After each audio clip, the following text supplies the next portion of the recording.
Hay una mentira pequeña, casi imperceptible, que nos contamos todos los días frente al espejo del baño mientras nos lavamos la cara para enfrentar el mundo. Nos decimos que somos buenos, que nuestra incapacidad para decir no es, en realidad, un exceso de virtud, que ese nudo en el estómago cuando alguien nos pide un favor que no queremos hacer es el precio que paga un alma noble por vivir en un mundo egoísta. Pero la verdad es mucho más cruda y duele más. Esa bondad de la que tanto te enorgulleces no es bondad, es miedo. Es una forma refinada de cobardía disfrazada de santidad.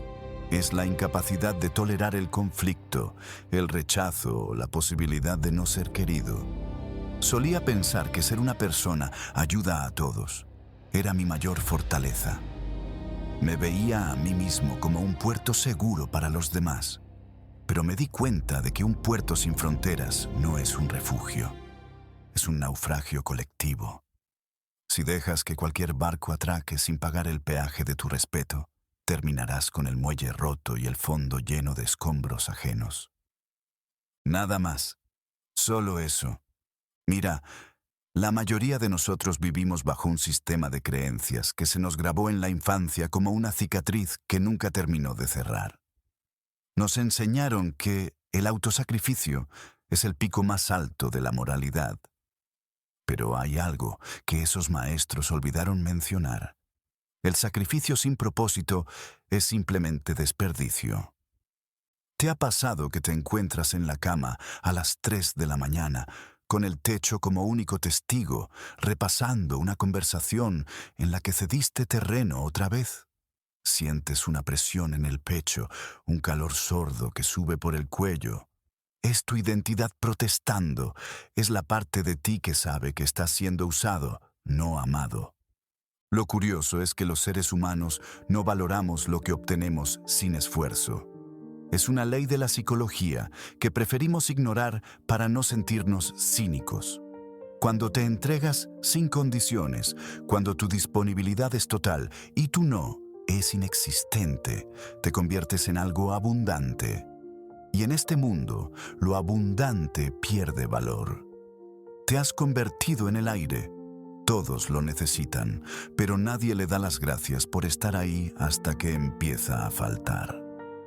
Marco Aurelio, escribiendo en su tienda de campaña mientras el barro de Germania se filtraba por las costuras y el agotamiento de años de guerra le pesaba en los párpados, se recordaba a sí mismo algo que nosotros, en la comodidad de nuestras sillas ergonómicas, solemos olvidar: la importancia de la forma.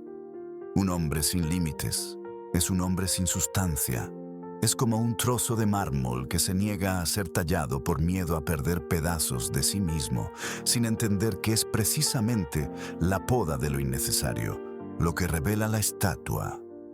Él no establecía límites por crueldad. Lo hacía por necesidad. Sabía que el río que se desborda no nutre la tierra, la destruye. La bondad sin fronteras no es un bálsamo. Es una inundación que arrasa con tu tiempo, tu energía y, finalmente, tu paz mental. Yo mismo fallo en esto a menudo. Todavía siento ese impulso eléctrico de agradar, de suavizar las aristas para que nadie se corte conmigo. Pero entonces recuerdo que una herramienta que no tiene filo para no herir a nadie tampoco sirve para construir nada valioso en el taller de la vida. Aquí está la clave. Cada vez que le dices sí a una demanda externa que drena tu espíritu, le estás diciendo un no rotundo a tu propio crecimiento. En la economía de la atención y la energía, existe un rigor espartano que debemos aplicar: el costo de oportunidad. Si pasas la tarde rescatando a alguien que se niega a aprender a nadar, estás renunciando a la posibilidad de cultivar tu propio jardín, o, peor aún, de estar presente para quienes realmente crecerían con tu ayuda. No eres una fuente inagotable. Eres un ecosistema frágil que requiere mantenimiento. Si permites que las malas hierbas de las prioridades ajenas invadan tu terreno, pronto no quedará espacio para que florezca nada propio. Una pausa aquí para que lo pienses de verdad. ¿Cuántas versiones de ti mismo han muerto antes de nacer porque estuviste demasiado ocupado siendo conveniente para otros? ¿Cuántos proyectos, cuántas lecturas, cuántas horas de silencio reparador has sacrificado en el altar de la aprobación ajena? Una vez que entendemos esto, surge otro problema que suele ser el punto de inflexión para muchos. Nos aterra cómo nos ve el mundo si dejamos de ser los buenos. Pero déjame darte una perspectiva diferente. Mira de cerca a las personas que más respetas. Esos individuos cuya presencia tiene peso, cuya opinión buscas con interés. Son personas que están disponibles para cualquiera a cualquier hora. Son personas que se adaptan como camaleones a los deseos de los demás. Probablemente no. Las respetas porque su atención es selectiva, porque sus principios son firmes como el timón de un barco en plena tormenta. Has aprendido que cuando esa persona te dedica tiempo, ese tiempo tiene valor porque es escaso. Han construido un contexto donde su presencia es un regalo, no una expectativa. Al ser bueno con todos de manera indiscriminada, le estás enviando un mensaje claro al mundo. Mi tiempo no vale nada, mis necesidades son negociables, mis límites son de humo. Y el mundo no tendrá piedad, te tratará exactamente según esa descripción. Te buscarán solo cuando necesiten un favor. Te llamarán cuando el resto de sus opciones se hayan agotado. Y el día que finalmente decidas poner un límite, porque tu cuerpo ya no pueda más, se indignarán. Te llamarán egoísta, te dirán que has cambiado. Y tendrán razón, habrás cambiado la esclavitud de la aprobación por la libertad de la inteligencia personal. Hay una distinción que la mayoría de nosotros, en nuestro afán por ser buenos, decidimos ignorar deliberadamente. Es una frontera invisible pero letal. Estoy hablando de la diferencia entre ayudar y habilitar. Ayudar es proporcionar una herramienta a alguien que ya tiene las manos en la obra. Habilitar es hacer la obra por ellos, mientras se quedan mirando. Lo primero es un acto de justicia. Lo segundo es un acto de sabotaje disfrazado de generosidad. Cuando rescatas a alguien de las consecuencias naturales de sus propios actos, no le estás haciendo un favor. Le estás robando la única oportunidad que tiene de aprender, de fortalecerse, de volverse inteligente. Estás atrofiando sus músculos emocionales y lo que es peor, lo estás haciendo porque, en algún nivel oscuro de tu psique, te gusta sentirte el salvador. Te da una identidad. El imprescindible es una droga silenciosa. Necesitas que te necesiten para sentir que vales. Pero esa identidad es una jaula de oro donde tú eres el prisionero y ellos los carceleros que te piden que les limpies la celda. Así de simple. Aquí es donde entra en juego la tolerancia al malestar. Cuando decidas dejar de ser el bueno de la historia ajena para empezar a ser el protagonista de la tuya, habrá ruido. Habrá una tensión eléctrica en el aire cuando digas por primera vez: no. Hoy no puedo ayudarte con eso. Tu instinto, entrenado durante décadas, te gritará que cedas. Te sentirás como un criminal. Sentirás que el suelo se abre bajo tus pies.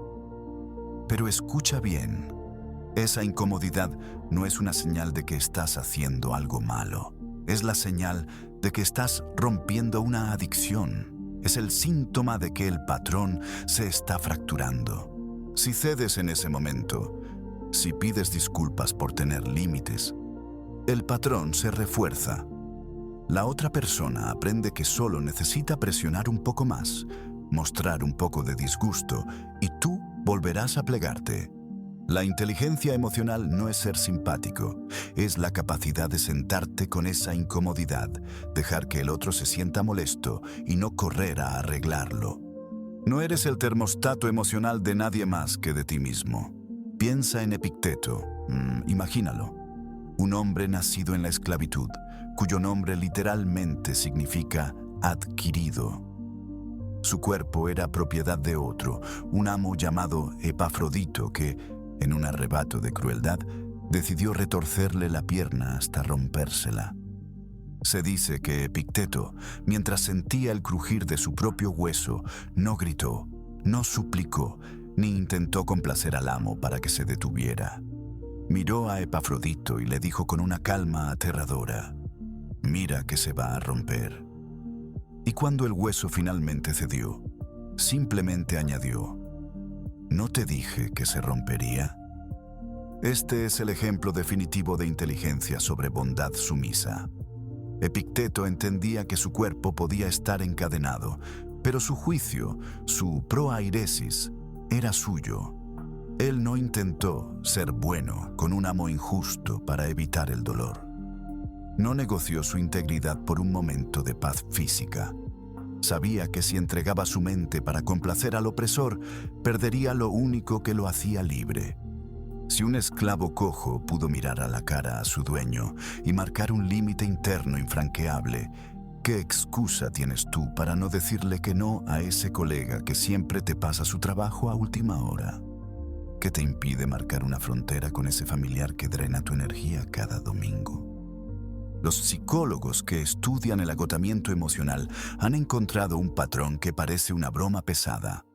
Las personas que más se queman no son las que más trabajan. Son las que no saben decir no. Son los que viven en un estado de sobrecompromiso perpetuo, tratando de iluminar el camino de todos, mientras su propia lámpara se queda sin aceite. Hay un principio estoico que es puro pragmatismo. No puedes dar lo que no tienes. Si tu pozo está vacío, lo único que vas a sacar de él es barro. Y el barro no quita la sed de nadie. Ser inteligente contigo mismo significa reconocer que tu energía es un recurso sagrado y finito. No es una fuente mágica que se regenera por arte de magia mientras te dejas pisotear. Cada vez que te fuerzas a ser amable, cuando necesitas descanso, estás acumulando resentimiento. Y el resentimiento es un veneno que te tomas tú esperando que muera el otro. Eventualmente, esa bondad fingida se pudre y sale en forma de estallidos de ira, de cinismo o de una depresión gris que lo tiñe todo. Aquí está una verdad que necesitas oír. Tus límites son el mejor filtro que jamás vas a tener. Nos da miedo poner límites porque pensamos que vamos a perder a la gente. Y es verdad, vas a perder gente. Pero aquí está el giro. Solo vas a perder a las personas que estaban en tu vida por tu utilidad, no por tu identidad. Las personas que realmente te valoran, aquellas que son capaces de una reciprocidad genuina, respetarán tu no. De hecho, lo valorarán. Sentirán alivio al saber que cuando dices sí, es un sí de verdad, y no un sí por miedo. En cambio, los parásitos emocionales, los que se han acostumbrado a tu disponibilidad infinita, se irán, se enfadarán, harán drama. Y eso, amigo mío, no es una pérdida, es una limpieza necesaria. Es el universo sacando la basura por ti porque tú no tenías el valor de hacerlo. Al principio se siente como un vacío, pero con el tiempo te das cuenta de que lo que queda después de esa selección natural es auténtico, es sostenible, es real. Detente y piénsalo un minuto. ¿Prefieres estar rodeado de 100 personas que te quieren solo mientras seas conveniente, o de 3 que te respetan porque saben quién eres y dónde terminas tú y empiezan ellos? En el mundo profesional y creativo, esta inteligencia personal es la diferencia entre la mediocridad y la maestría. Los grandes logros no vienen de hacer muchas cosas a medias para no decepcionar a nadie. Vienen de hacer un par de cosas con una excelencia feroz.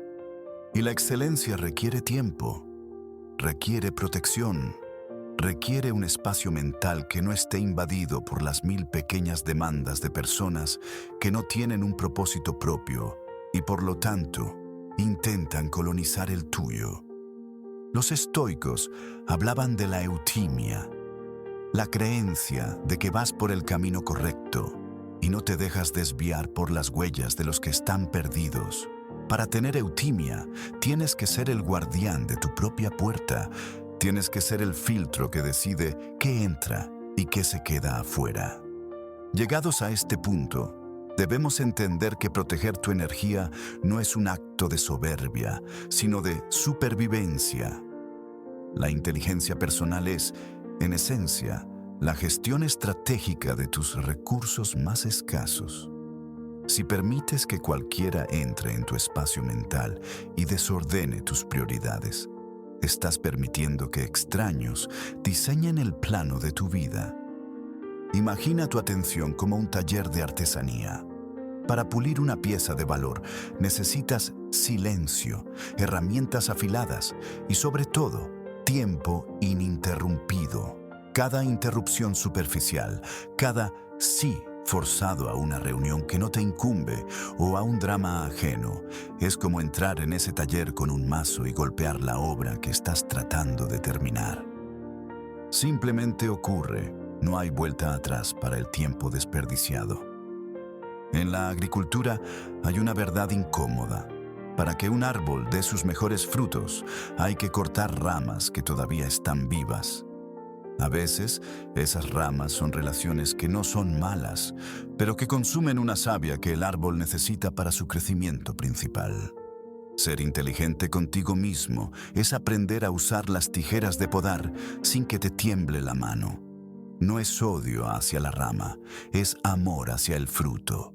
Es entender que si intentas mantener todas las ramas creciendo al mismo tiempo, el árbol terminará siendo una masa débil de madera joven que nunca resistirá una tormenta.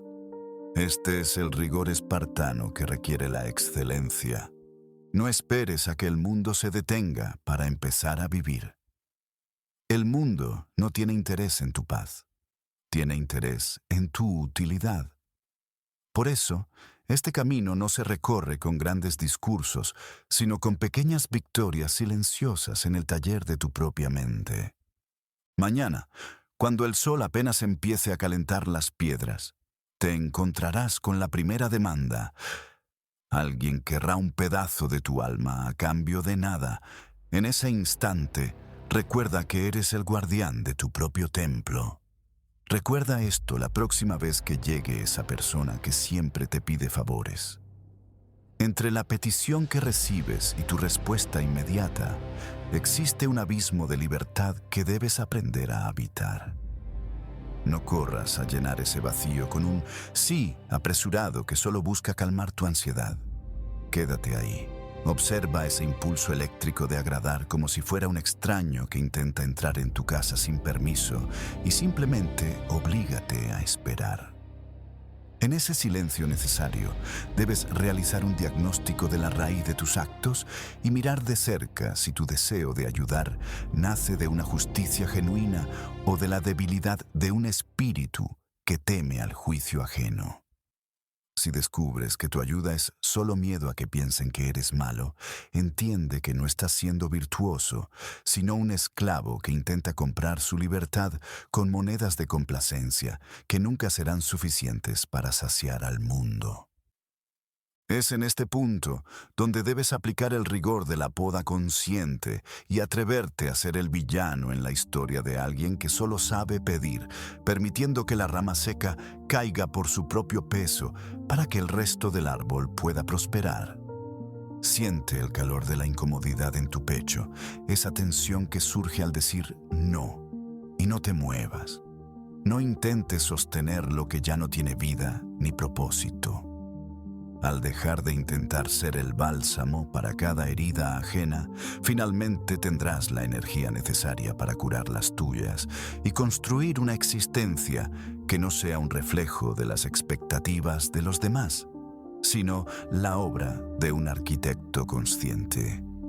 Es probable que al principio sientas que el mundo se vuelve más frío. Habrá silencios donde antes había ruido. Habrá personas que se alejen de tu mesa porque ya no sirves el banquete gratuito de tu tiempo. Pero mira bien lo que queda. Lo que queda es tierra fértil. Lo que queda son los pocos que te valoran por lo que eres y no por lo que pueden arrancarte. Al dejar de intentar ser el bálsamo para cada herida ajena, finalmente tendrás el bálsamo necesario para curar las tuyas. No te prometo una vida sin tormentas, pero sí un timón firme.